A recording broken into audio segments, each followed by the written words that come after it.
Thank y'all for coming through. Tonight is part two of the trauma series. Last week we had Brother Shaq come talk about trauma and its impact on the Black man specifically. And tonight we will continue that conversation, but talk a little bit more about how trauma impacts the Black household. Last week we touched on a lot of points relative to the current affairs and the state of government systems and limitations in place for Black men specifically. We talked about, the healthcare system, child support, and other items that the government has put in place to kind of limit Black folks from being able to, thrive and make headway in society comparable to other races, right? And that effect is pretty prominent, just in the fact of the culture of men not being able to express themselves with one another freely, without a stigma, and holding on to that oppression inside.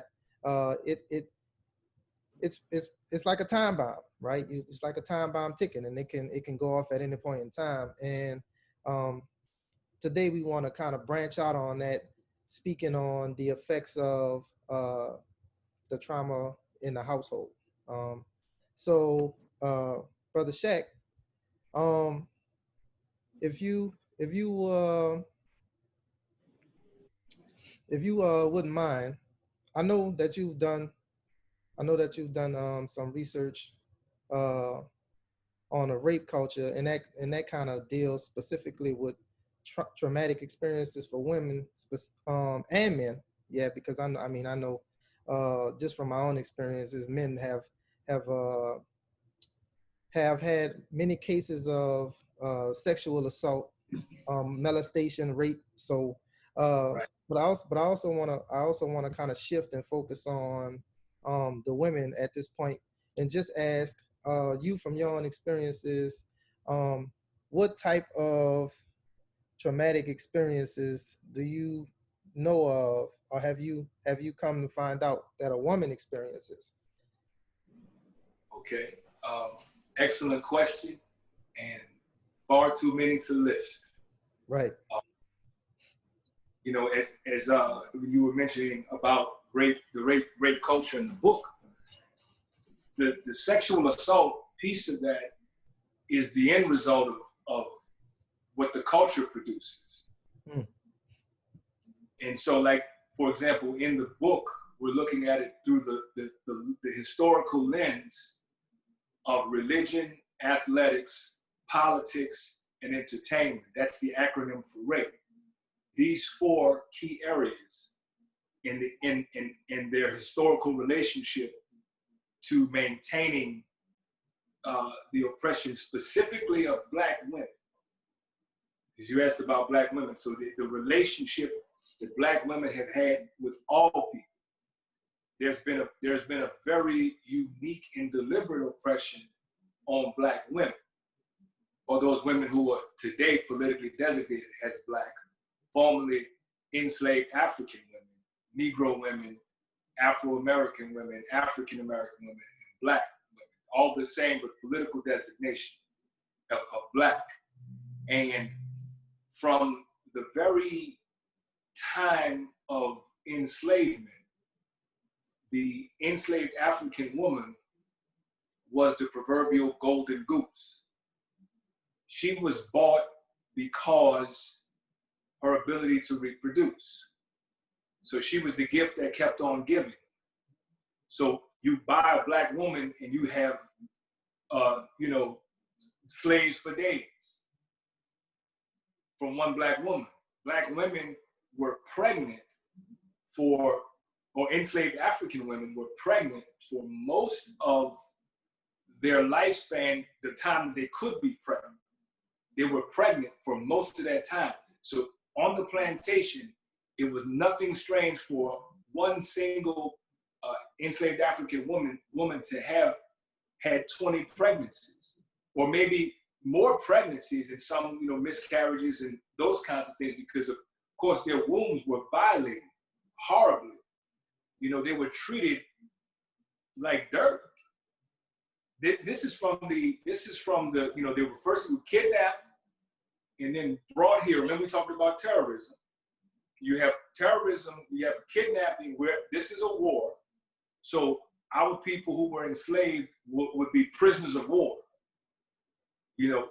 Enemy, non-combatants, but prisoners of war, meaning they weren't fighting, but they were actually prisoners of war. So the enslaved African woman was routinely and brutally raped for pleasure and for profit. These are historical facts. And, the whole idea of she was just there to serve the needs, whatever kinds of whimsical needs that the slave master and his family wanted. So she was also the wet nurse to all. So it wasn't anything unusual for an enslaved African woman to also be commanded to nurse her rapist children. That was part of the job description. This is what she did. She wasn't asked if she felt like it. She wasn't asked if it was a good time. And she was always lactating because she was always pregnant. Okay? And the impact of that as it relates to the family structure is that, when you think about how, and I don't know, I wouldn't want anybody to have this experience, but if you're in a relationship where you have a family or a wife, and another man comes into your home and he literally pulls you and commands you to get out of bed with your woman, and then he jumps on and he makes you go sit in the corner and watch him or look down, but this is what he commands you to do, and you do it, and he rapes your wife until he goes to sleep and he's tired. And then when that happens, she is petrified. She cannot move, will not move, and does not want to wake him. So she doesn't want you or anybody else to move either after you've witnessed this. That was a normal part of the enslaved African family experience. And so think about the trauma. Think about the trauma that is for both the enslaved African woman who has this experience as a normative one, for the husband who's married, who has to witness this as a normative experience, and for the children who also witness this as a normative experience. Think about that level of trauma and what's the impact of that level of trauma.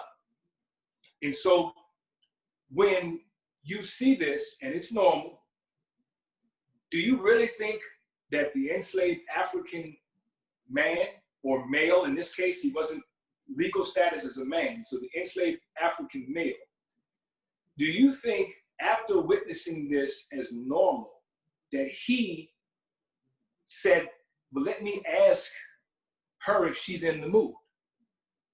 Oh, that's not what he did, because his master taught him, this is how you do this. His white daddy showed him the example of what manhood is about. And manhood is that you take what you want when you want. So then the enslaved African male, well, he's no respecter of her feelings. So then he jumps on her too. And when she may resist him, his rebuttal is, well, you didn't tell that to massa. So how you gonna jump on me? What's the problem? So think about, again, the trauma. Now here's an enslaved African woman who's being violated by everybody, by everyone. She has no say, no ownership of her body, no agency whatsoever. This is from 1619. This is the foundation of the so-called family or survival unit of the Black family. That's the legacy of it. This is where it began. We began. And so the enslaved African woman was required to do whatever anyone said. if you remember reading in the book when we talked about the Negro preacher and the advent of the Negro preacher in the religion chapter, so now you have an elevated status that an enslaved African male was awarded from his master. He was anointed and appointed, so it was an elevated status.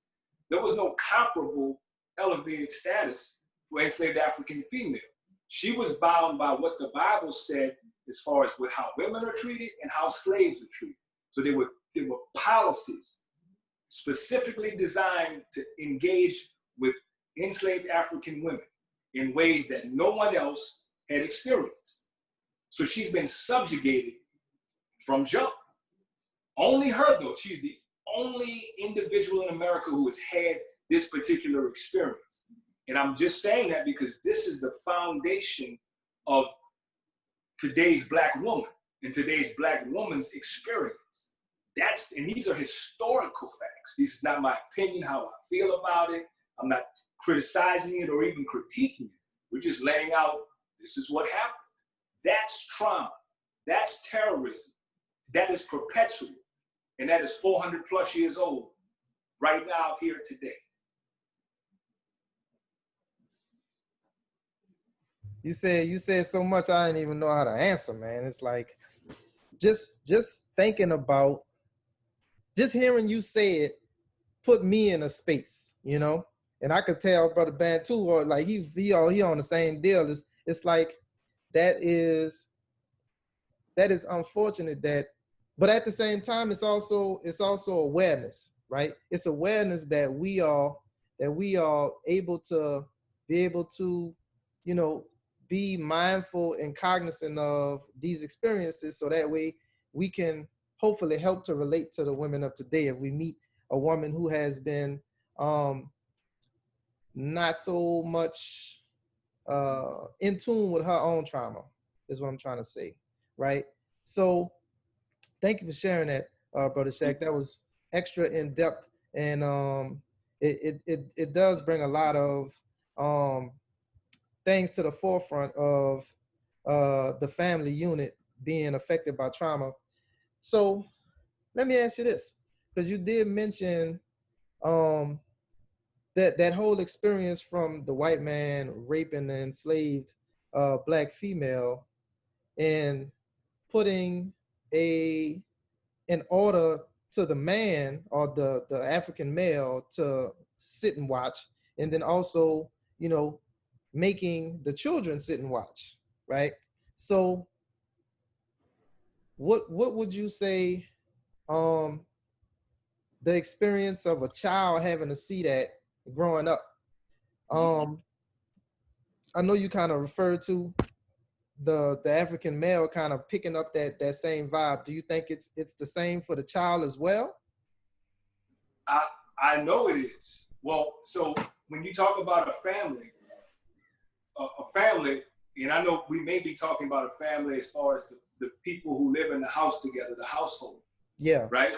But yep. A family by definition is all the descendants of an ancestor. That's a family. So everybody you've ever been related to, however far back, is your family. Gotcha. So whenever we're talking about the Black family, we talk about everybody, not just in your house. We talking about everybody who came before you that produced you.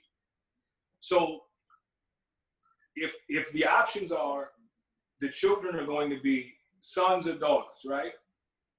So the little enslaved African boy, his experience looks like this. He sees that this is the way you engage with enslaved African women. He sees everything as normal. He sees this is the way this works. He sees nobody asked her. She's not considered. She's just here to serve. That's his lens.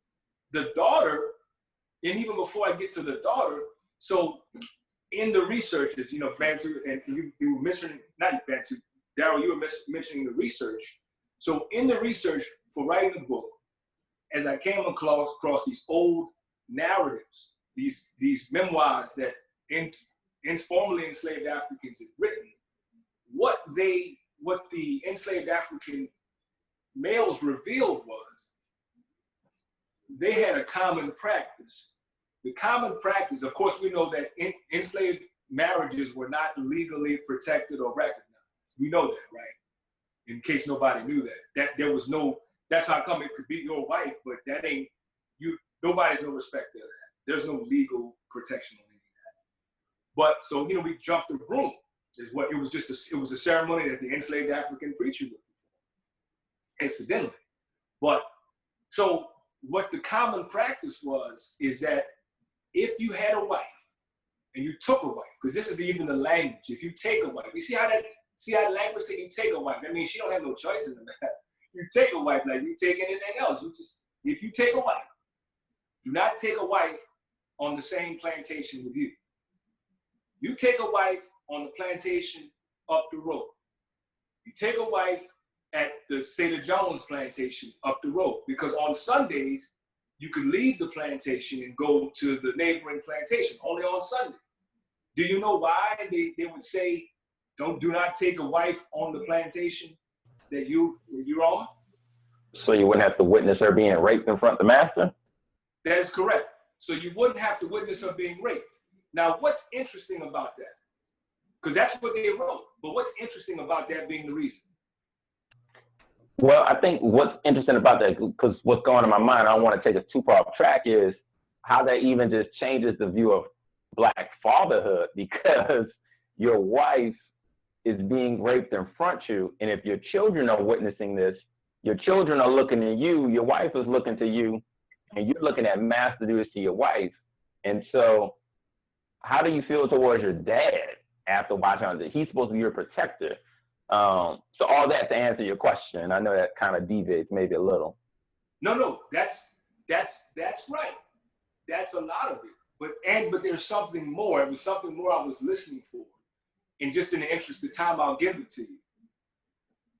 The issue, as Bantu brought up, and he was very clear about that, the issue was having to witness your wife being raped, right? And everybody, like anybody on the call, that makes a lot of sense. Like everything he said, Bantu said, makes a lot of sense.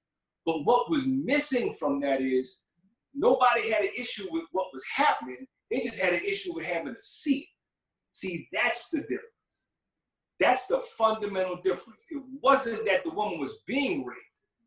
I just don't want to see that. So yeah.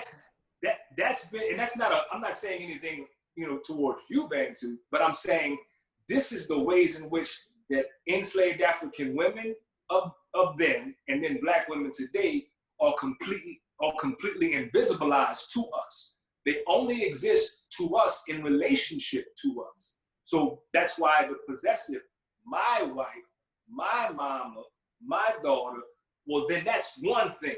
But that means anyone outside of that, that's on them. And that has been the plight of the enslaved African woman and then today's Black woman, is because nobody sees her unless and until they want something from her. And then they don't ask for it, they just simply take it. So the only thing we want to hear Black women tell us is yes. That's all we want to hear. She's to be seen and not heard unless it's a yes. That's the only thing.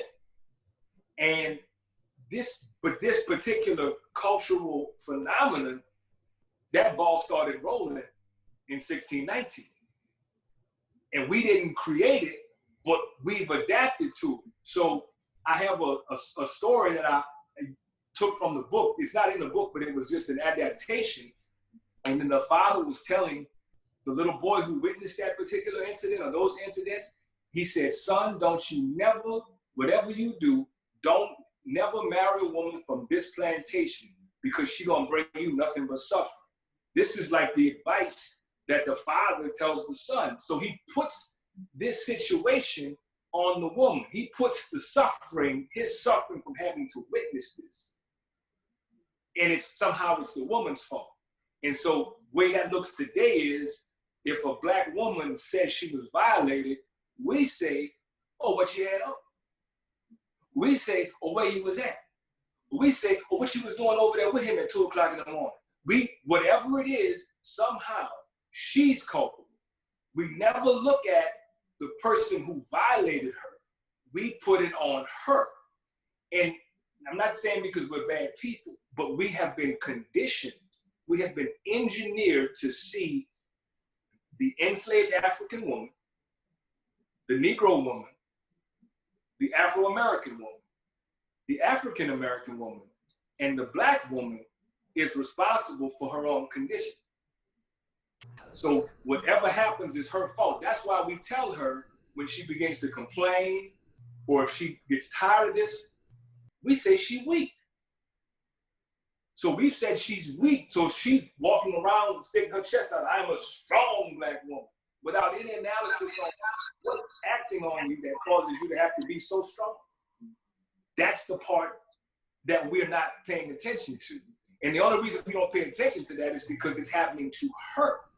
If it happens to anybody other than her, we're gonna dissect it, we're gonna interrogate it, we're gonna find all the reasons. But when it's a Black woman, she brought that on herself. So with all that being said, what comes to my mind is, would you say that Black masculinity is fragile because of the idea that I watch my wife get raped in front of me, I'm not going to attack the master, then I'm going to teach my son to marry somebody on a different plantation, because like you're saying, I don't want you to see her being raped, because if you see it and you can't do nothing about it, how that's going to make you look in front of not only your family, but word gets around. And so how does that make your masculinity look? So could you speak to maybe the idea that Black masculinity is fragile? Is that true or false?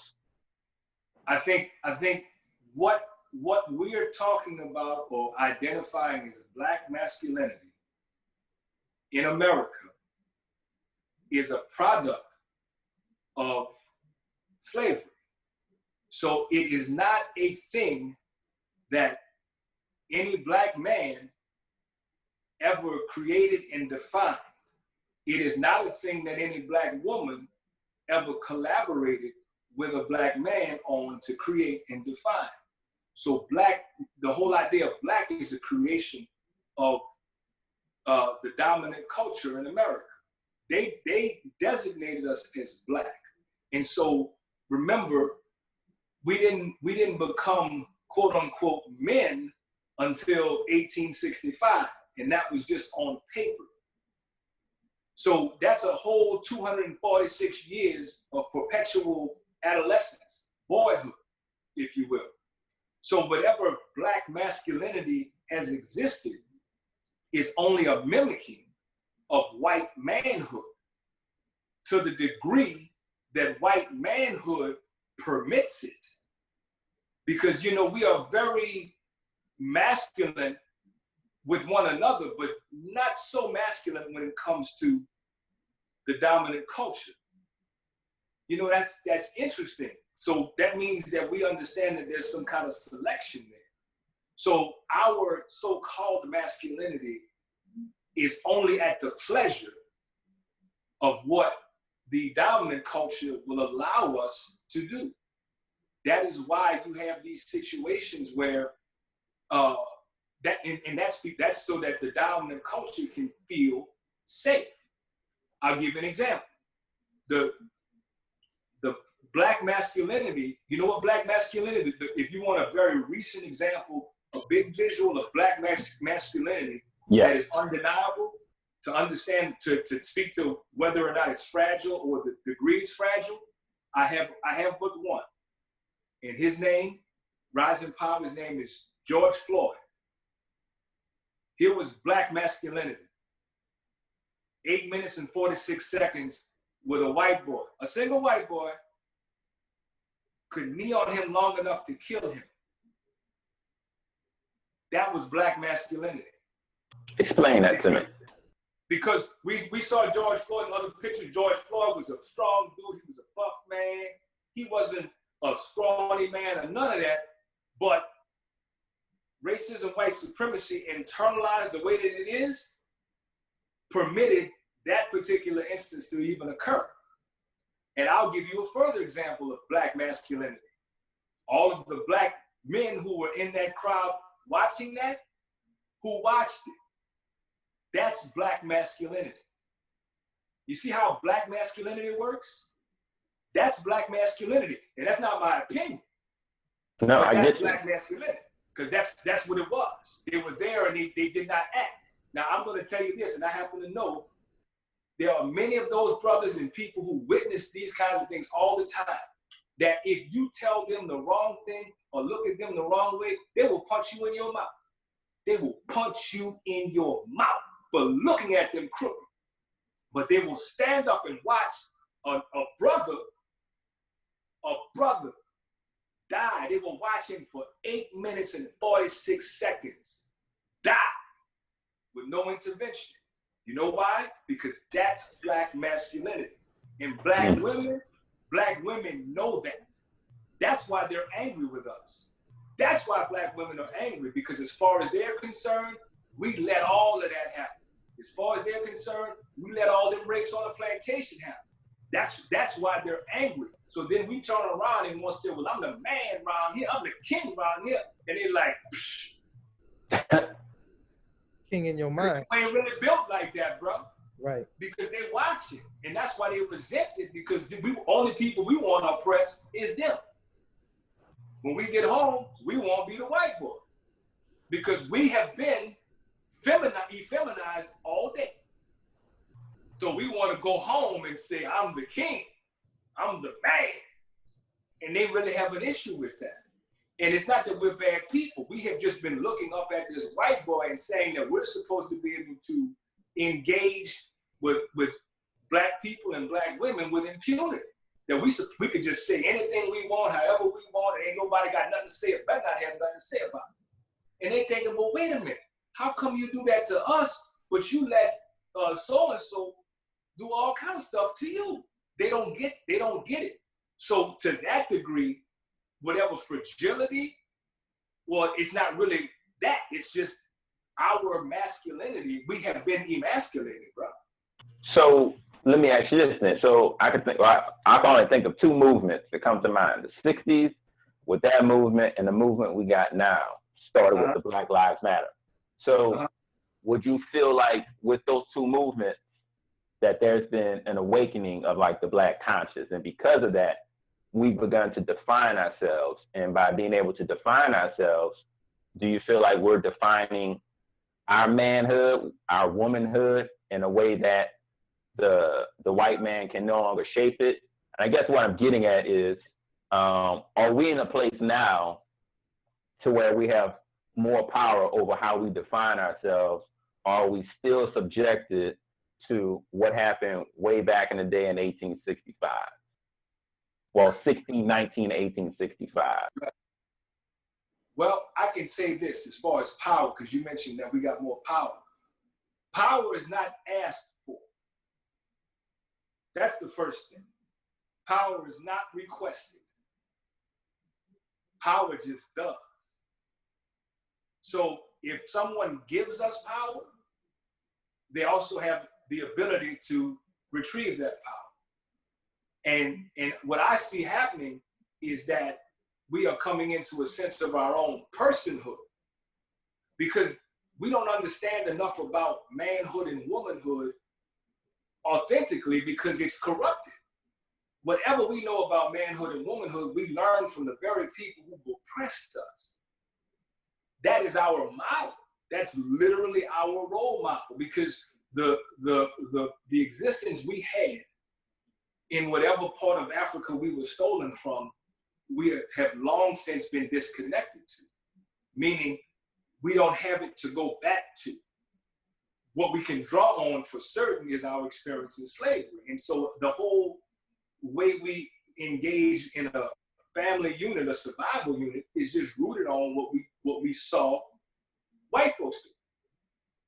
That's what it is. Which again, that's not our creation. That is our mimicking. So our measure of manhood or womanhood is based on whatever they say it is. The problem is that doesn't work for us as an oppressed people with internalized racial inferiority, because we don't have the systemic, institutional, or personal power to bring that into existence under oppression. So we're not defining ourselves. Like, I'll ask you this, and for any brother on the call that wants to chime in, what is a man? Just give me some characteristics of a man. What's a man? Provider, protector, leader, developer. What else? Founder, lover, keeper. Okay. All that in a bag of chips. Okay, I like that. Same question. What is a black man? All of that. All of it? I would say all of that. I would say a black man. Well, yeah, I would say all that. I would say all that. and I think. Wait, stay there. You wouldn't say all of that? No. I will say all that. But okay. I think what you're getting at is the confusion that I can feel in my own mind when I say that, when I associate myself with that. Like, should I even do that? Can I put myself in that place? So go ahead. Well, that's what I'm saying to you. Usually when I ask that question, and you'll actually see this in the book, you may not have gotten there yet, but everything you named was verbatim in the book that black men say all the time. And they rattle it off quick. You see how you rattle it off like that? And then I'll ask them, well, what is a black man? And they have the confusion in their mind that you talked about. And then they start coming up with characteristics like, he's strong. He determined. Yeah. And it'd be real quiet. And I know what's going on because I asked them, I says, well, why is, when you ask them about what is a man, boom, boom, boom. I said, what is a black man? And it's not so clear and it's not the same list. So that tells you that there's an understanding that you ain't that, not all of us. And those aren't typically our experiences because oppression don't provide for that. But the reason I do that exercise is because what a man is or what manhood is so subjective in our community. It's so subjective. There's no universally understood application of it. You got people that I feel like this, and you gotta be like that. And then we take that and then we impose that on another brother and say, well, if you ain't doing that, well, if you ain't no man. And it's all these different kinds of things. But we're only the men that we're actually allowed to be. And the proof of that, again, I'll go back to George Floyd. We're only the men we're allowed to be. So there is a force that allows us, and the way I identify that is a very partial, limited, and provisional membership in the white man's patriarchal fraternity. That's what it is. It's limited, it's partial, it's provisional in the white man's patriarchy so long as we maintain that. That's the only way we get a chance to have it. But somebody's giving it to us. That's the thing. So anybody who awards you something can take it away. So go ahead. Yeah, so with all of that, so as we're talking about our personhood, we talked about manhood, we talk about womanhood, and how, in a lot of cases, they get together and they make kids. Now, all of this is being filtered down to our children who draw on these experiences. How is that impacting them? How is that impacting the entire family? Can you break that down? Well, the questions that you offered were leading right to that because we looked at how it impacts everyone differently based on how they're positioned. So for Black men, there's one experience. For Black women, there's another historical experience. And so for the little boy and little girl who are watching that, this is telling them what they can expect. So everyone's dealing with multi-generational trauma, and it's affecting them differently as a result of however they're positioned in it.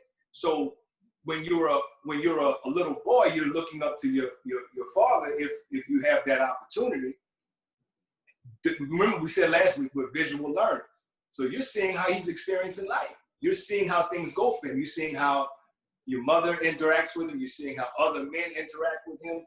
And so however that is, you can see yourself in that. You have that visual. Same thing for the little girl. The little girl is seeing her mother in however she's experiencing life. If nobody's listening to her, if nobody's checking with her, if people are taking her for granted, if she's just a doormat, or she's just serving, or if she's drama, or whatever she is, the little girl is understanding this is what you do. So that's why the behavioral aspect becomes multi-generational, and it's pathologized because that's our experience. We don't have a healthy model because in America we've never had it. So we don't have one to go back to. We don't have we come from being enslaved, and here we are. So everything that we are now has been pulled from that experience. That's undeniable. So we've not known each other healthy and whole singularly. So when you're going back to, like, you know, black women are only dealt with in a relational, transactional way. We deal with black women based on what they can produce and who they are to us. That's their experience. If they happen to not belong to us, then we have a policy for them. If they do belong to us, we have another policy for them. See, we didn't come up with that, but we learned long ago, that's how you do that. Guess what she learned? That's how it goes. So those things work together. Doesn't mean that they're healthy. It doesn't mean that they're right. It doesn't mean that they're good for any of us. But that's, again, I mean, how many times have you either heard or lived the same thing that your father or your grandfather or your friends were talking about? Man, you know, I ain't gonna be like my dad. I'm gonna be right here for my children. And then the little child, 6 months old, and him and the mama fall out, and man, I ain't got nothing to do with none of them, dog. And that's it. And here we go. You know, but his heart said he's gonna do something different. But his behavior was already in accordance with cultural experiences. Because we remember last week, I think it was Brother Lumumba, he said in the chat, he said that the trauma is epigenetic. Mm. So all of these traumatic experiences of all of these lifetimes, of all of these millions of people, is in our DNA. So you have it internally, and then there's an external, the external forces corroborate. So it looks like a predisposition at this point. It's like a predisposition to be this way. If that answers it, you know, just in saying, like, let's break down who's in the family. No, that's a good breakdown. And so, and with all that being said, I like how you said that we're pretty much getting into these relationships unhealthy. And so if we're unhealthy and we're creating kids, then I guess they're going to be unhealthy. And so are you implying that Black families are raising broken families? No, not at all. Because in order to be broken, you would have to have been whole. In order to be broken, you would have had to have been whole. At no time in the history of America have individual or collective, or the collective of Black people, been whole, healthy human beings. So it wasn't that we were doing it and we forgot. We've not had that experience. So that's, see, this is the insidiousness of abuse. America, Black people have been in an abusive relationship with the dominant culture from the beginning of, you know, from 1619, because we got all the signs of the abuse, but what we focus on is our behavior in response to the abuse, not the abuser. We don't deal with the abuser at all. We deal with, you know, how last week we were talking about handling your oppression. See what I'm saying? So the idea that Black families are just perpetually broken invisibilizes who broke them. Because see, so it's the same thing that we do with Black women. As long as we keep it on you, then we don't have to look at what happened and how it got done, and we get to blame somebody for it. And so you get blamed for your condition without any respect to how you come to be in the condition. So the compassion has to equal the critique, but that's not the part we do. We just have a very powerful critique about behavior and outcomes with no real analysis on what produced it. And it's because it's a critical thinking muscle that's not taught in school. Because if you did, then you would have real questions. You would be asking, well, why? Why? And if you do them 7 or 8 or 9 or 10 whys, that's going to take you to a whole other place than somebody just broke. What broke them? Who broke them? When were they broken? That's the real question. And just like what we talked about before we got on air about, white organizational culture, if we say who broke them, then they got to do some restitution. Right. See? So we can't touch that. We just got to keep giving people programs. We got to give them parenting programs. Family planning, we give them a program because we give them help.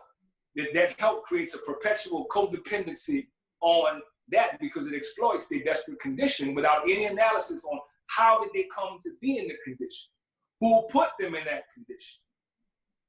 And the 1 or 2 people or 3 people who rise up out of that condition become tokenized as the example. Well, if they did it, you can do it too. And the only reason they did it is because somebody let them do it. That's part of the tactic. Remember, we're talking about power and control here. So power and control can create any optical illusion it wants. It controls the narrative. It tells the story. It tells us the story. We internalize the story. We look at things through the lens of our white mind and not our right mind. Every time. So I know I know you ain't got the answer for it all, and maybe you're gonna write in a book one day, but what is one bit of advice you like to offer to Black families to at least begin the healing process since we're coming from a broken stage?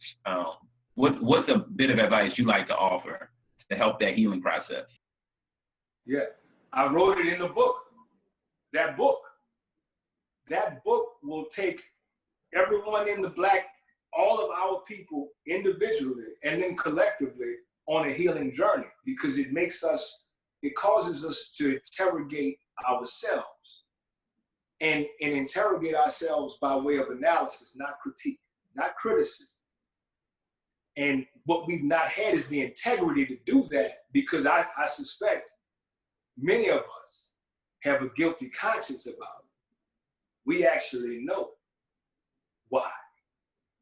And we don't want to go there. We would rather stay with the narrative of that there's just something inherently wrong with us or with her or with them children.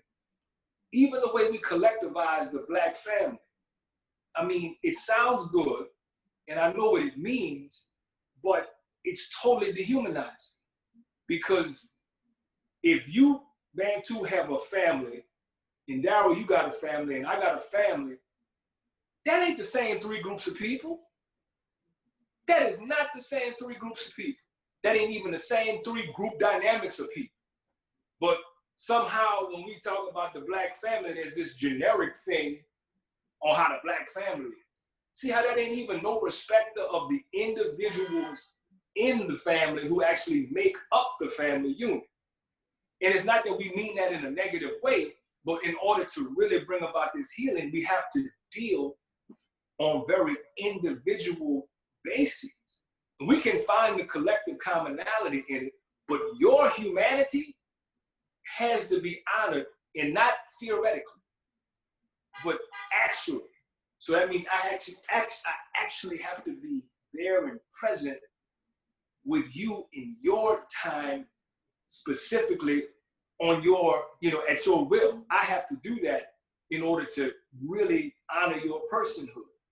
The challenge with me doing that is, ain't nobody never did that for me. So why the hell I gotta do all that for you? So see, then that happens. So then we end up having this other issue. And so that's the gap in being able to heal and be healed and heal people and help our people through healing is because we've not known the experience for ourselves.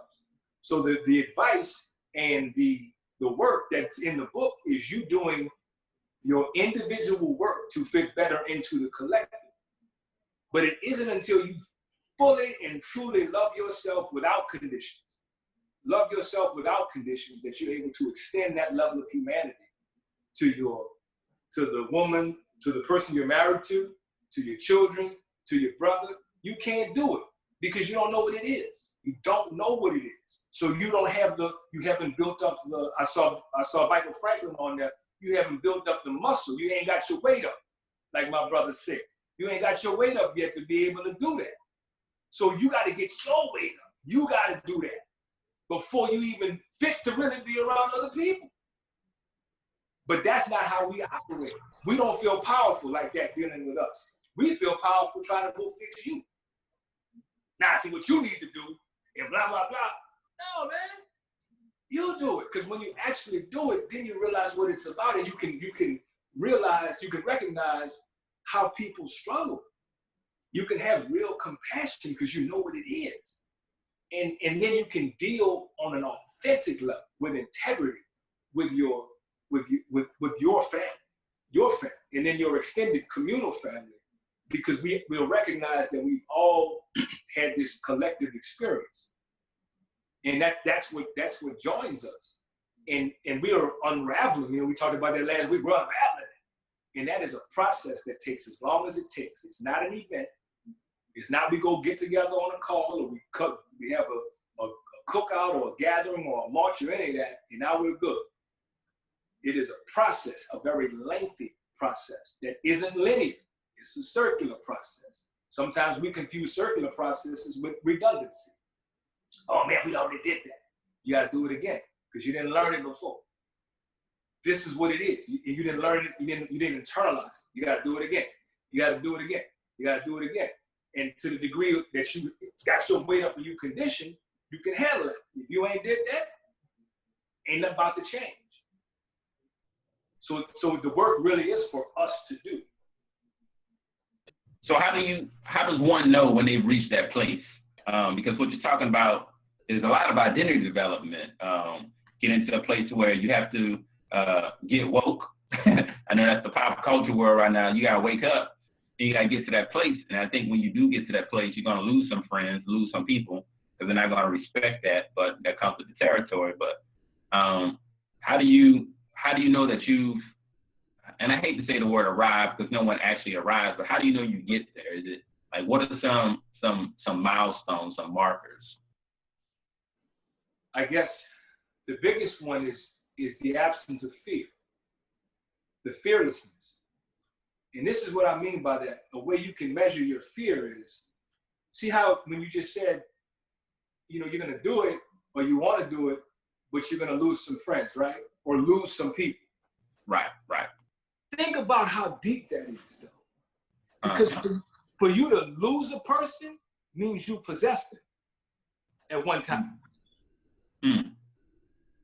For you to lose a person means at one time you possessed them.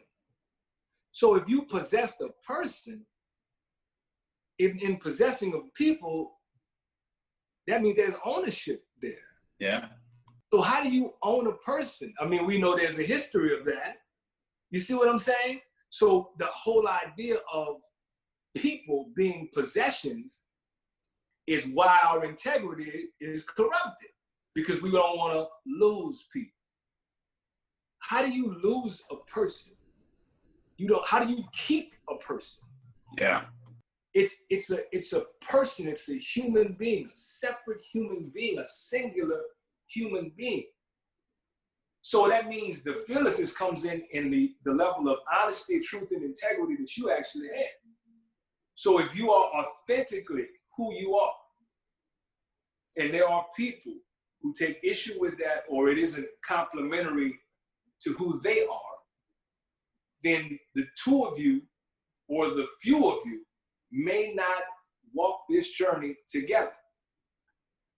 Now, if you do not walk this journey together, that does not mean that you all are presumptive adversaries. That doesn't mean that. We're a tribal people. Genetically, we're a tribal people.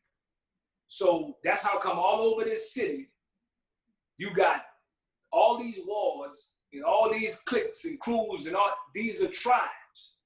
Your affinity is often due to your geography. We don't own none of these wards that we claim it, but that's our tribe. And we're saying that we have a particular culture. Remember last week we all talked about culture and culture being a way of life. We got a way we do things here, and it resonates with us. Now, the way they do that on another part of the city, it might be different. The thing about it is, these different philosophies and ideologies are not in conflict with one another. They're not in conflict.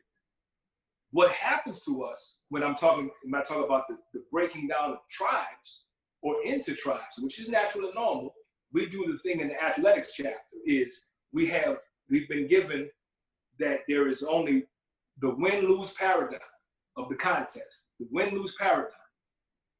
And so no one wants to lose, and winning looks like forcing your opponent, your opposition, to submit to your will.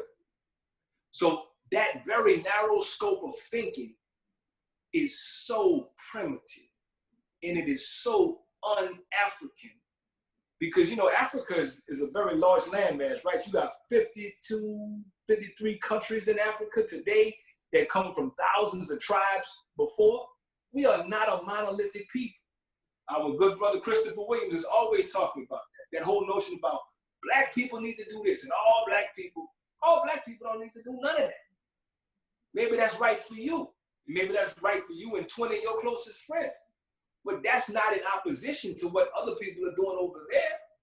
You're just doing what makes sense to you. So the whole idea of your own personhood, your singular personhood, your full humanity, as you come into that, you'll know it because you extend it outwardly to everybody. You'll know that that's a singular individual over there like me.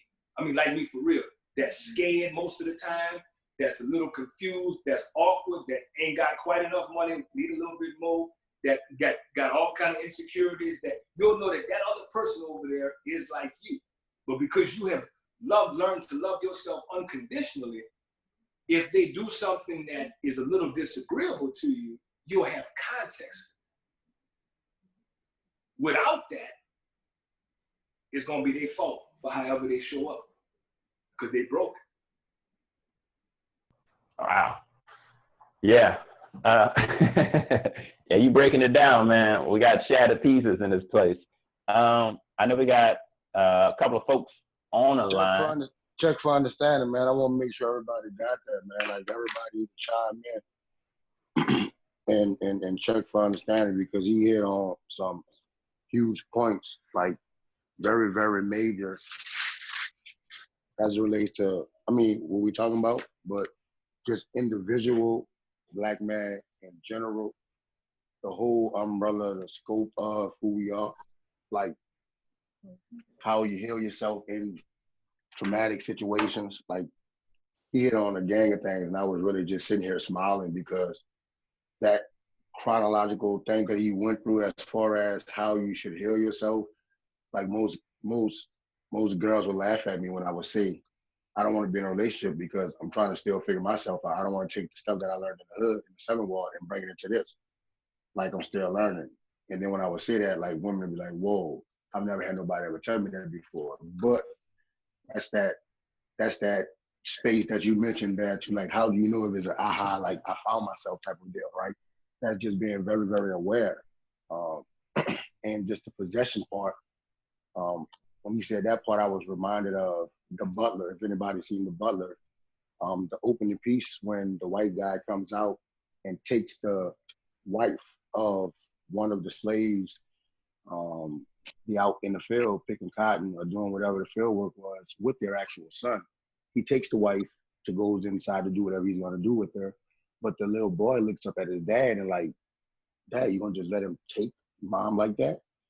So the dad goes and challenges him, and he shoots the dad in the head. So that aspect right there, when he said, it brought me to that movie, and that kind of breaks down the different, like you said, we're not monolithic, like the different type of black people that they are out there.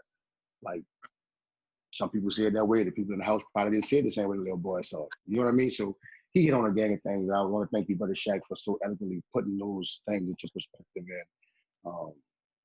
and just sharing them. Man. Thank you so much. Right on. Thank you, brother. I appreciate you, man. Thank you. Yes, sir. Yes, sir. Yes, sir. Yeah. Thank you, Mike. Is there anything else out there that something Brother Shaq said that spoke to you that you want to speak on? You got an opportunity. The floor is yours.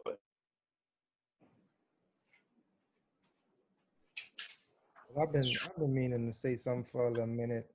And yeah, I would also agree that brother Shaq did touch on those items very eloquently, especially answering the question of, you know, quote unquote being woke, right? And your own awareness.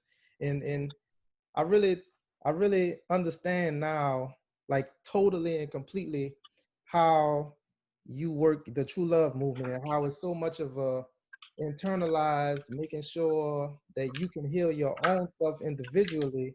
And then why it's so much of a process, because of all of the intergenerational trauma that we've been, you know, pressed upon and compressed into with our ancestors from way back when. The epigenetics of it, you know, it's already embedded in us. So we have to continuously thrive to make sure that our healing process is one of high quality, right? And then also awareness of the trauma that we've been through so that we don't continuously repeat it, right? And, you know, I really appreciate you sharing that, because just thinking ahead and like moving forward as far as the collective of like, just thinking, I'm thinking in terms of, you know, the movements that's happening, like George Floyd, and they trying to change all the kind of police brutality deal.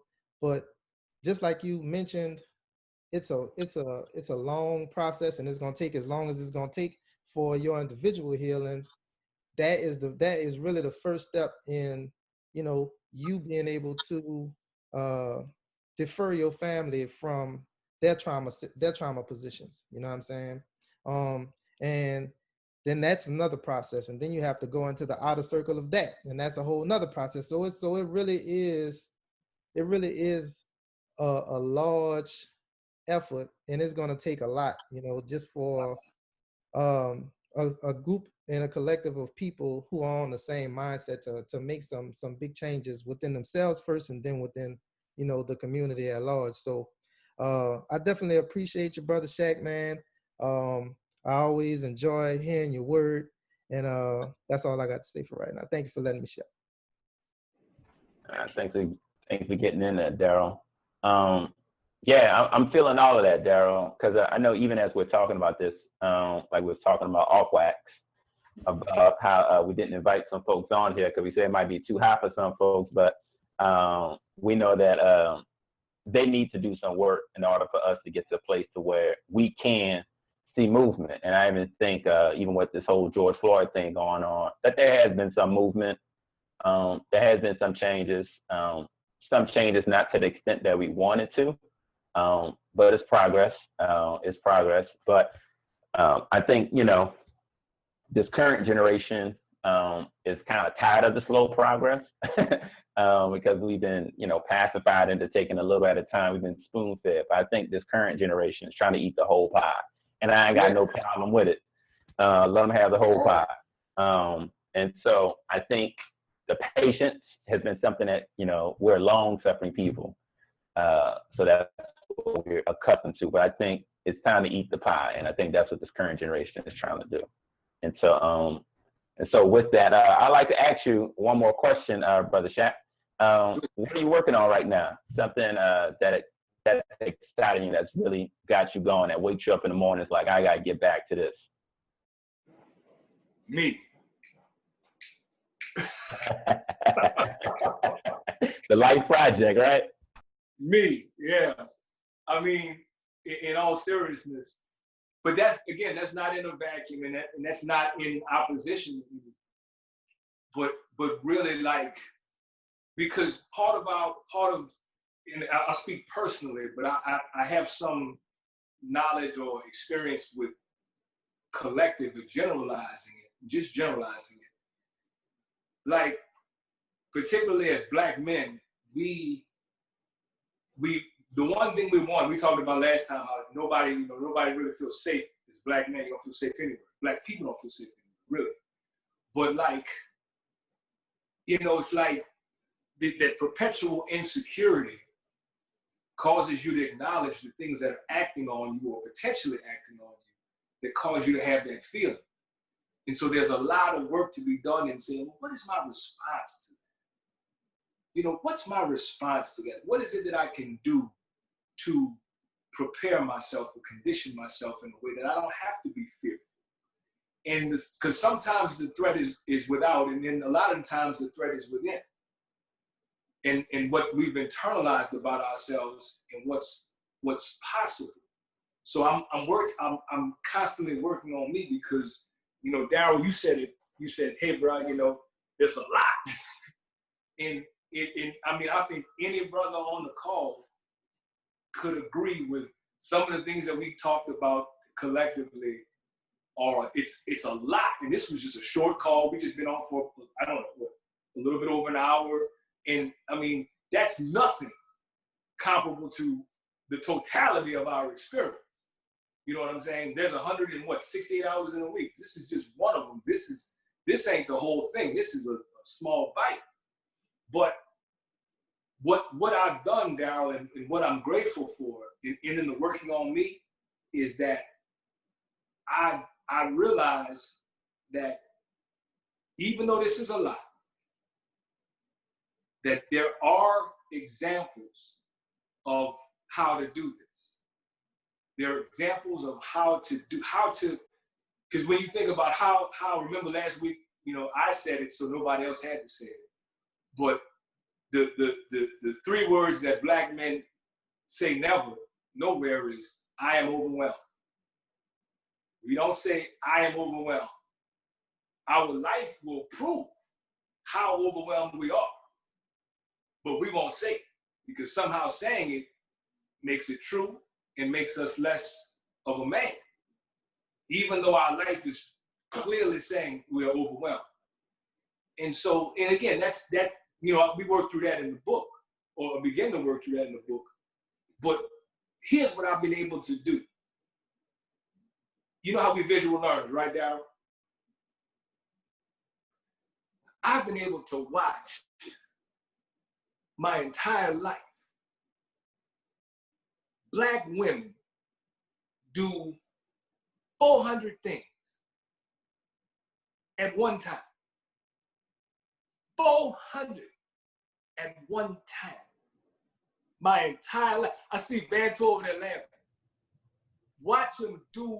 I'm not talking about a task list. I'm talking about feed the baby, rub your head, iron the clothes, answer the phone, plan a trip, go to the mailbox, answer that child, answer this other child different. I'm talking about just in the course of walking. Tell you what to do.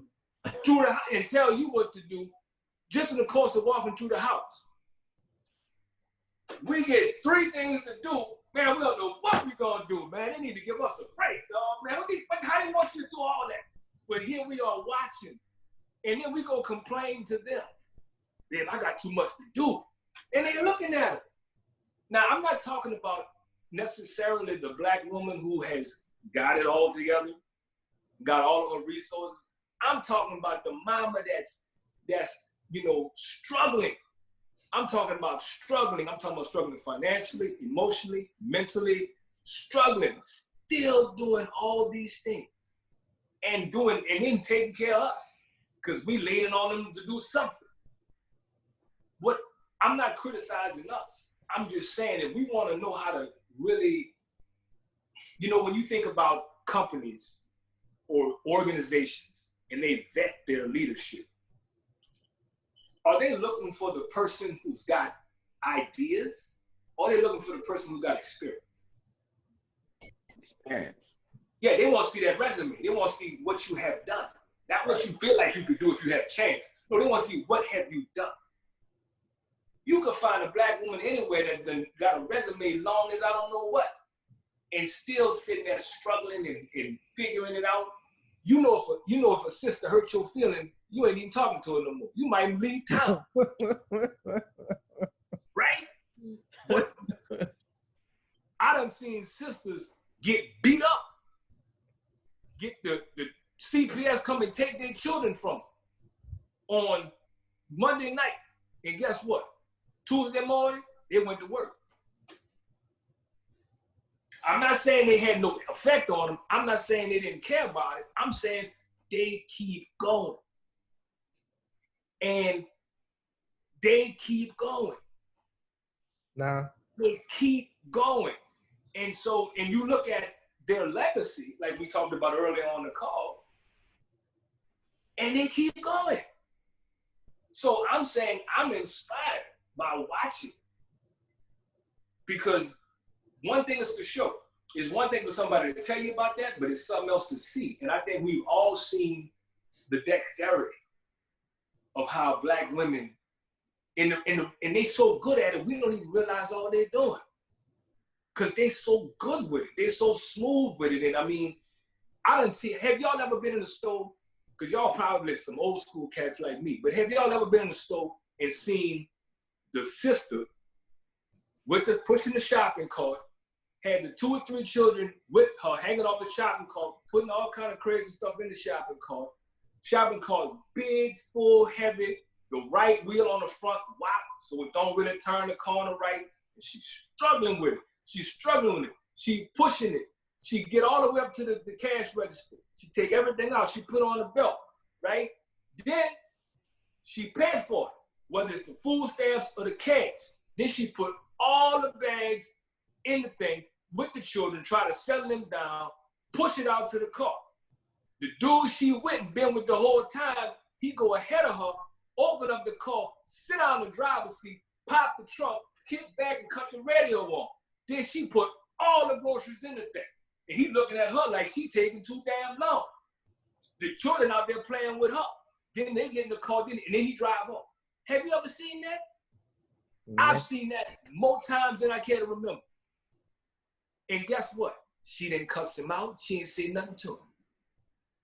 But maybe later on, she might ask for one small thing. He go, baby, I'm tired. You know, I've been working. I've been pulling 2 doubles back to back. I don't think I'm gonna be able to do that. I mean, you know what I mean? Oh, what you want from me? That's what we do. See how we do? See, that's what I'm talking about. So all we gotta do is look at what they're doing. Just watch. Find a black woman that you can watch and just sit back and observe. And she'll show you how to do all this stuff that we say is so hard that can't be done. And some. I think you're making a good point though, because in the reflection of our culture, right, and then the legacy that you mentioned of the black woman, you know, she had to keep pushing from all of the experiences, obstacles, trauma that she had been through previously, right? And it's unfortunate, but you know, moving forward, these generations, the culture of the man, you know, putting his invisibility blinders on for the woman is real, right? And I definitely can agree with you, man, because I could just applaud, you know, just the women in my family. You know, my mom, my grandmother, you know, they had some powerful multitasking experiences in their own life that I witnessed, you know. And I was just thinking, like, how is it that a couple or even, you know, just a man in general, how is it that they can, well, I guess I already said it. I answered my own question. The invisibility blinders are already on, you know what I'm saying? And it's just, I don't know, man, it's just unfortunate. It's a real unfortunate deal. But I tell you this, what'd you say? It don't have to be unfortunate. It doesn't. We can do something. We can do something, and that's the reason why we invited you on the call, man, just so that way we can have this chat to talk about what we can do, you know. Yeah. And you know, even though like you said, we kind of in this 1 hour of a bigger picture and expressing, you know, some sentiments and talking about change and how we can acknowledge that change and create that change within ourselves. I think that's this is a good place to start. You know what I'm saying? As long as we can, you know, converse amongst ourselves, understand what our hangups are, understand what our issues are, and then embrace that, make it a part of our healing, and then we can share that love, and help another person that we care about, you know, heal as well. So yeah, you're right. It doesn't have to be unfortunate. That's the action of love. That's the action of love, you know, the Yeah. action of it. And it's loving our people and loving yourself is difficult because of our history, because of our legacy. That's how come having the analysis is so important. Because if you really don't know what happened to us, the only thing you can come up with is just something that's just wrong with us. Right. That's dangerous. So you don't have to do anything, but in order to move from where we are to where we'd like to be, you've got to have some analysis on how this came to be. That because we established last week, this is terrorism, and the terrorism produces the trauma, and our behavior, what is now our culture, the way of life, is a response to that terrorism and that trauma. That is our culture. Our culture is a response to oppression. This is not created from a place of being whole, healthy human beings.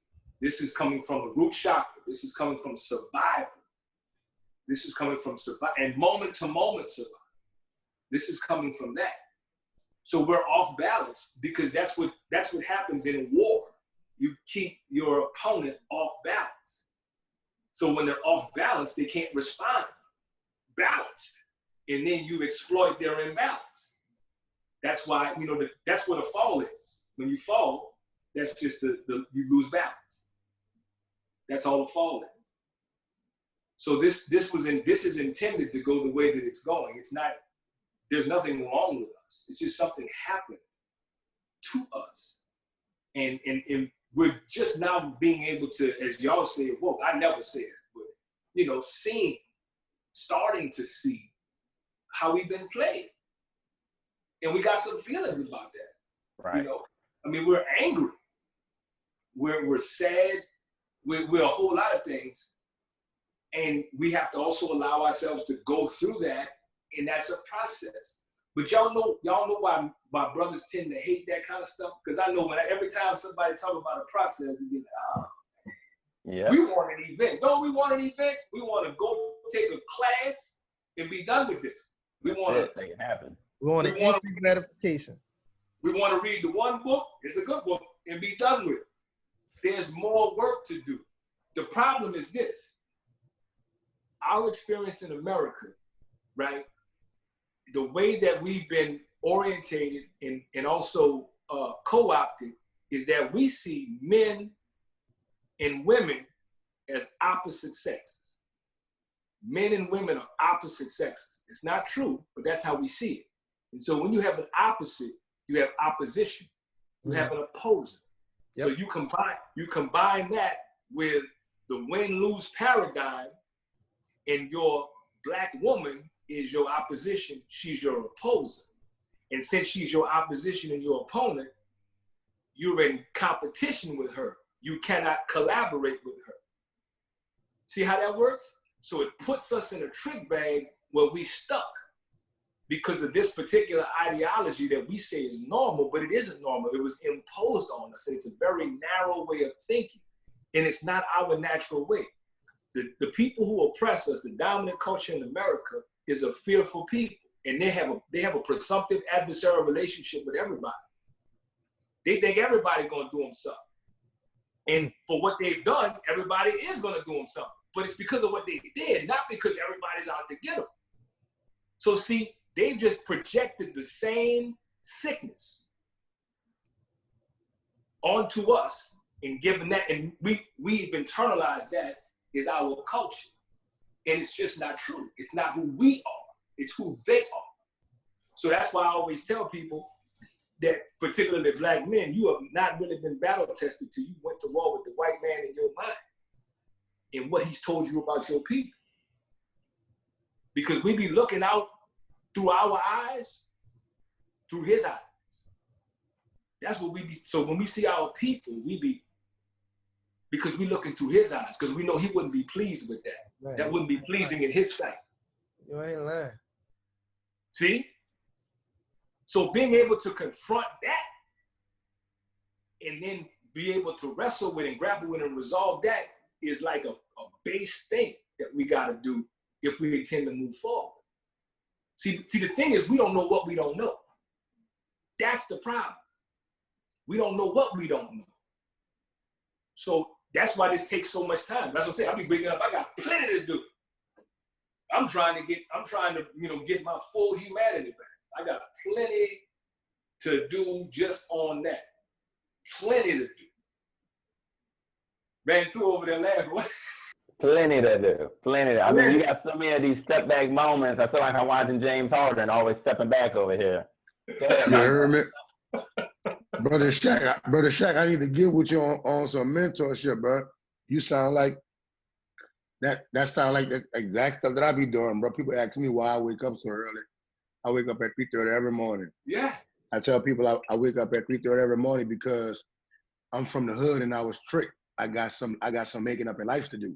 You know what I mean? So there's a lot of stuff that I don't know that I was mistaught because I came from that underprivileged situation, and just being an intellect now and being able to step back and look at it objectively, right. I'm like, wow, I really was undertaught. And right. So just as a man, looking at certain things that I should know, and not just to say, okay, I'm smarter than someone, it's just the knowledge of knowing how to navigate throughout the world, and then still having that actual shield as a black man in general, just navigating out the world, right? I tell people all the time, I say, being a black man is like, in America, is like, picture a rapist, picture someone that got raped before. I said, if she find out her rapist is right around the corner, how would you think she feel? She would be devastated. She'll go into that. Every second I walk out my door, I'm like, you know what I'm saying? Keep my head on the swivel just for something. It just sort of put the other day, a young boy, he stayed in an affluent neighborhood. His dad was like some kind of a tech guy, or just a rich black guy. And then he's shooting ball, and you guys probably seen this already. He's shooting ball in his driveway, and the police turn the corner, and a young man stops. Yep. And duck behind the police. Stuck behind a car. But just to have that wherewithal at 10 years old, man, that's a shame. Yeah. But that speaks to, like you say, we all of the, me, I said, waking up at 3:30 in the morning, I'm trying to figure all of that out, right? Like, why do I have to do that? Like, why did he have to do that? Like, me as a young man, as a black man, why would I get in certain areas? I gotta insinuate certain words just to let them know, okay, he's intelligent, he's not one of them. You know what I mean? Like, why do I have to do that? But I'm smart enough to know that I gotta finesse that situation. Right. But that's just another layer of a psychosomatic type of mind frame that a black person has to have. You know what I mean? I like to use illustrations in movies. You look at the movie Life. The dude who was mimicking the sheriff, gun line boss, like he had to buck himself up to make himself, you know what I'm saying, do that. Like and when he did do that, in his mind, I'm better than y'all black niggas. That's how he looked at it. Right. You know what I mean? So that, like you talking about the culture that passed down from generation to generation, that same disposition of persona of a black person has been passed down. You look at the Django, the guy that played Samuel L. Jackson character. Like that person, it lives around us. We have to act as a black person, watch out for that black person. Like like I said, all these different psychosomatic type of like psyches that we have to navigate this world with. It's crazy, bro. So man, thank you for your knowledge, man. You are really pouring it on us, man. And I'm bringing it in, man. And I need to get with you on some mentorship. Come on, Mike. We go way back, bro. Whatever you need, man. Yes, sir. Yes, sir. Right on. Right on. Thank you for that. Beautiful. Man, I love the exchange, man. I appreciate y'all sharing, man, and the knowledge that y'all putting on the table, man. This is something that we trying to make sure that we continue to do, I shouldn't say make sure, we are doing, not trying. And we have some more things in the works, man. Just for the interest of time, I'm gonna ask if anybody else got anything to say. Y'all can say it now. But if not, then we'll just adjourn for the night. Open the floor up for 10 seconds to see if anybody have any last words.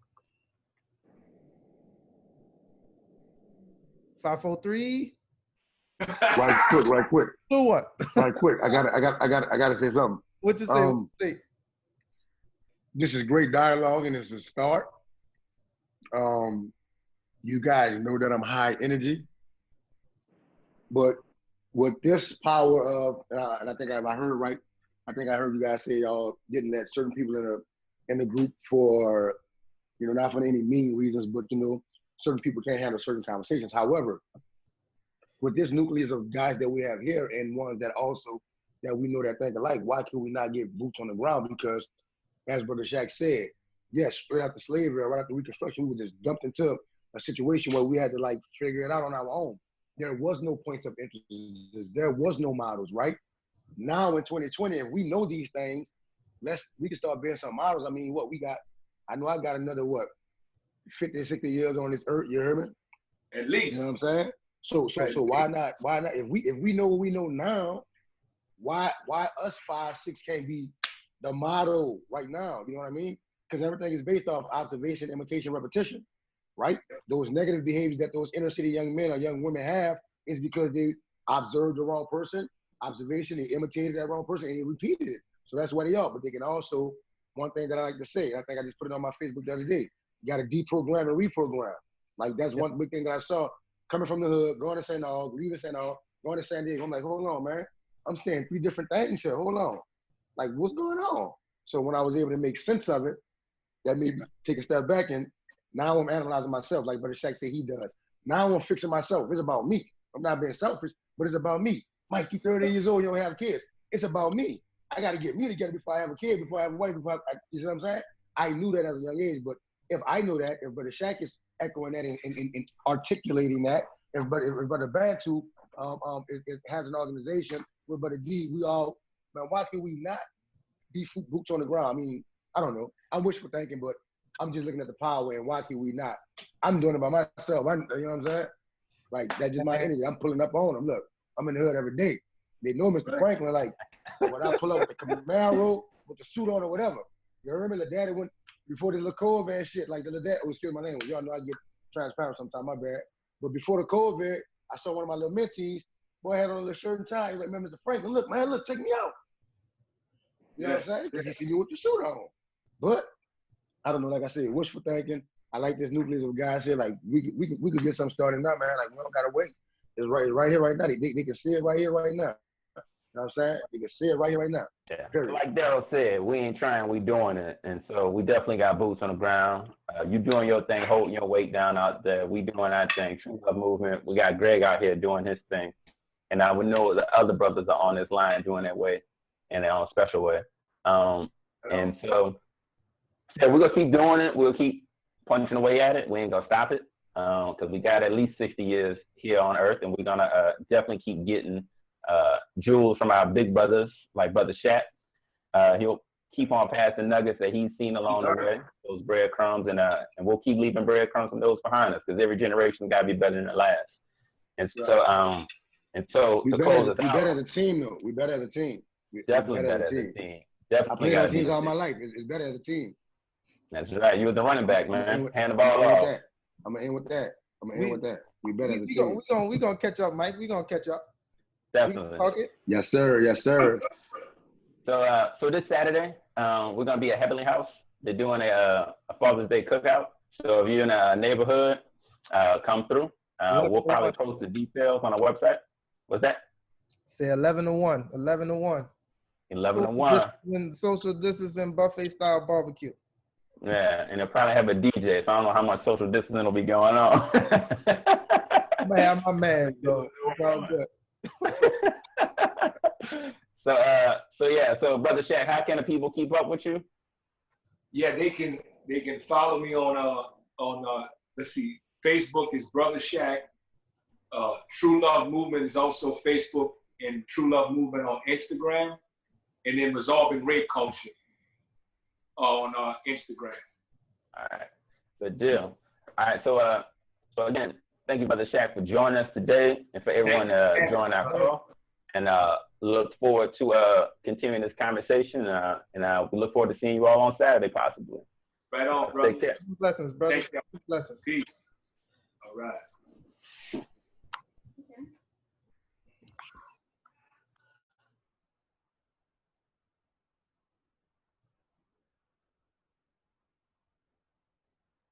You're on mute. Probably about, I'm just having a follow-up with Bantu. What you say? Huh? We get some nuggets there, baby. Oh, you didn't call it? No. I'm still over there somewhere. That was good. Man, say, bro, I'm already bought. I'm already in. Like, oh, yeah, well, shit, I don't want to be sold. I don't want to be sold. That's slavery. That's right. That's possessive. What's wrong with Cherish, man? That's that slave mentality, sister. But yeah, I'm already in, bro. Like, you was in 6 weeks back though, man. This ain't new news though. Exactly, man. Like, see Mike, he ain't been on for.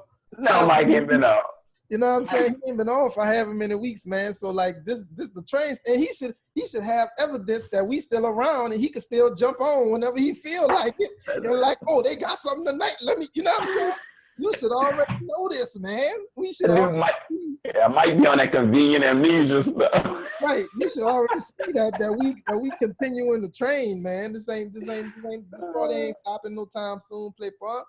Nah, man. Yeah, man. I'm glad he said that though. All right, he won't jump on the team.